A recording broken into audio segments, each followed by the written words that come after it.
มื้อนี้ข้าพเจ้าสิมาเว้าเรื่องการตัดไม้ทำลายป่าอยู่บ้านเฮาเนาะบ่มีการยุติเลยมีแต่รุนแรงขึ้นทุกวันเนาะโดยเฉพาะแขวงไส้กรองเนาะจำปาสักสารวัตรอัตตปือเนาะโดยเฉพาะแขวงสารวัตรนี่เนาะแถวๆบ้านแมงดานเมืองละครแพงนี่ก็มีความรุนแรงตลอดเนาะสาเหตุที่เฮ็ดให้มีการตัดต้นไม้นี่แม่นมีมีคนอย่างพวกนึงสิเป็นเจ้าเมืองเจ้าแขวงเนาะเป็นตำรวจบ้านเป็นนายบ้านเป็นกองร้อนบ้านนี่ล่ะพี่น้องต้นต่อสาเหตุเนาะซึ่งบ่มีการแก้ไขเลยทานนายกทานต้องสิงกับมีแต่บอกในสภาว่าบอกว่าบ่เคยอนุญาตให้มีห้องจักห้องเลื้อยเนาะ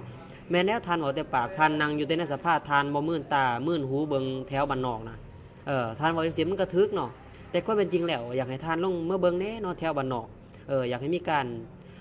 ปฏิบัติตัวจริงอยากให้มีการจับคนเฮ็ดผิดกฎหมายเขาคุกเนาะบ่แม่นสิทานมานั่งแก้ขี้ดังอยู่เว้าอยู่ในสภานี่มันก็บ่ทึกเนาะเนาะที่จริงแล้วแต่ผิดกฎหมายเครื่อง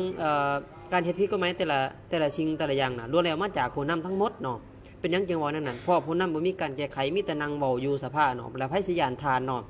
ทานได้แต่เว้าทานบ่ปฏิบัติตัวจริงเนาะไผสิย้านทานเนาะถ้าเป็นข้าพเจ้าก็บ่ย้านเนาะพอบ่มีการ